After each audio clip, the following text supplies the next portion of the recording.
मेरे फुलवारी चैनल पर आप सभी लोगों का बहुत बहुत स्वागत है। आज हम फिर एक नए वीडियो के साथ मिल रहे हैं। दोस्तों देखिए, ये जो आप सामने देख रहे हैं ये गुलदाउदी के पेड़ लगे हुए हैं। अब गुलदाउदी का सीज़न क्योंकि जा रहा है, फरवरी आ गया है और इसमें जितनी फ्लावरिंग होनी थी वो सारी फ्लावरिंग हो गई है। देखिए इस तरीके से सूख गए हैं। तो आज का जो मेरा वीडियो है इसी गुलदाउदी पर होगा कि अब इसको हम लोग अगले सीज़न के लिए कैसे बचा कर रखें। तो दोस्तों हम लोग, क्योंकि गुलदाउदी सर्दियों का बहुत ही सुंदर, बहुत ही प्यारा फूल होता है, बहुत तरीके कलर के फूल आते हैं और बहुत इसकी वैरायटी भी होती हैं।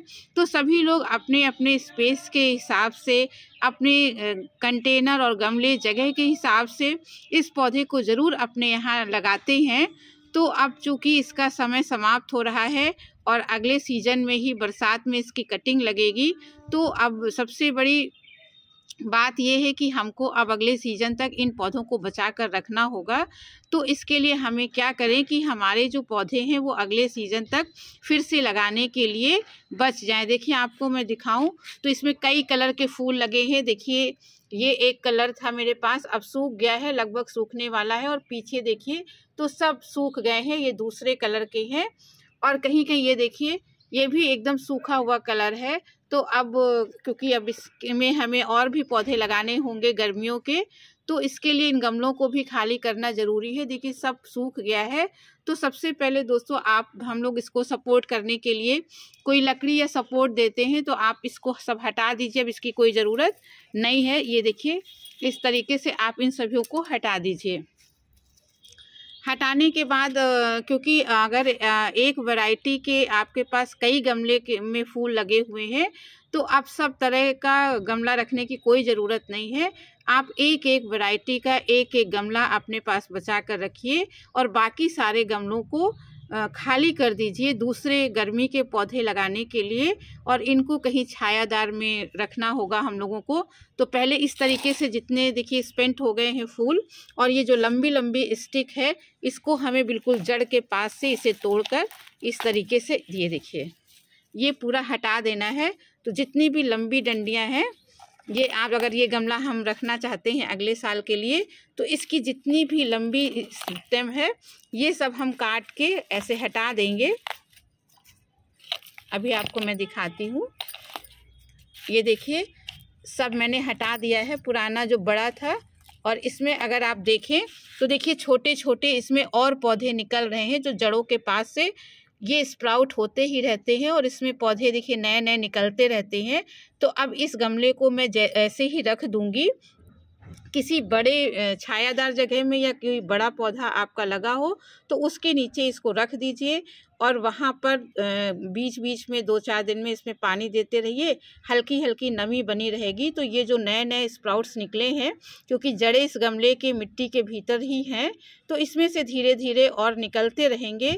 बल्कि आपको कुछ कुछ दिनों के बाद, महीने भर के बाद फिर इसमें अगर लंबे स्टिक हो जाती हैं, इसकी ग्रोथ बढ़ती है, तो आपको उसको लगातार काटना होगा। केवल नीचे के ही थोड़े पौधे बचाने होंगे। और इस तरीके से जब बारिश आ जाएगी तो बारिश के समय फिर से इसमें थोड़े थोड़े आपको कटिंग लेनी होगी और कटिंग लेकर हम फिर इसको दूसरे गमले में लगाएंगे।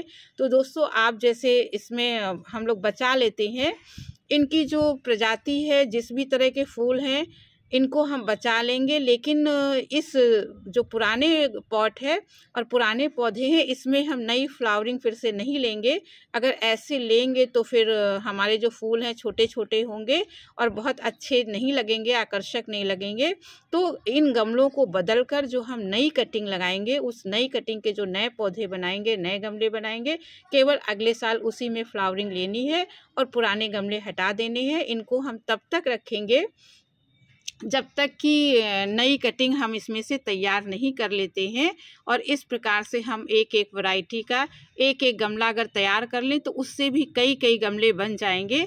मैंने भी इसी तरीके से एक गमला पिछली बार भी रखा था और उससे 6 से 7 जितने भी गमले आप चाहें छोटी छोटी कटिंग से लग जाएगा। अब इसमें एक समस्या ये आती है कि कैसे पता करें, क्योंकि अब फ्लावरिंग तो ख़त्म हो गई, तो ये कैसे हमें पता चले कि कौन सा फूल किस कलर का है। तो इसके लिए आप इसमें मार्कर से डब्बे पर, गमले में कहीं पर आप इसको लिख भी सकते हैं, इंगित कर सकते हैं कि ये लाल है या किस वैरायटी का है। तो अगले साल आप जिस तरीके से लगाना चाहेंगे तो आपको पता रहेगा कि ये गमला मेरा इस रंग का फूल इसमें लगता है। तो इस प्रकार से हम आगे के लिए इसको बहुत आसानी से सेव कर सकते हैं। और ये केवल बरसात में जब बहुत अधिक बारिश हो तब थोड़ा सा बचाने की ज़रूरत है। कभी कभी कुछ ऐसी वैरायटी होती हैं जो ज़्यादा पानी को बर्दाश्त नहीं कर पाती हैं, ऐसे हाइब्रिड प्रजाति हैं, तो वो ख़त्म हो जाते हैं। एक दो मेरे भी कलर हैं जो पिछली बार मैंने सोचा था कि इसे रखूँगी अगले सीज़न के लिए, लेकिन जो बहुत बारिश में वो फिर उसकी जड़ ख़राब हो गई। तो उस समय अगर थोड़ा सा हम बचा लें तो हमारे सारे पौधे जो हैं बच जाएंगे। तो इस प्रकार से दोस्तों हम अगले सीज़न के लिए गुलदाउदी को सेव कर लेंगे। इसमें मैं थोड़े से बस एक एक कलर के 4-5 पौधे रखूँगी, उसके बाद सारे गमले खाली करके दोबारा से इसमें गर्मियों के और फूल लगा दूँगी, क्योंकि इतने सारे गमले तो हमारे पास होते नहीं हैं। तो इस तरीके से आप लोग भी करिए और अपने गुलदाउदी को अगले सीज़न के लिए बचा कर रखिए। अब इस वीडियो को यहीं समाप्त करती हूँ। अगर आपको अच्छा लगा हो तो सब्सक्राइब कीजिएगा। अगले वीडियो में फिर किसी टॉपिक के साथ मिलेंगे, तब तक के लिए धन्यवाद।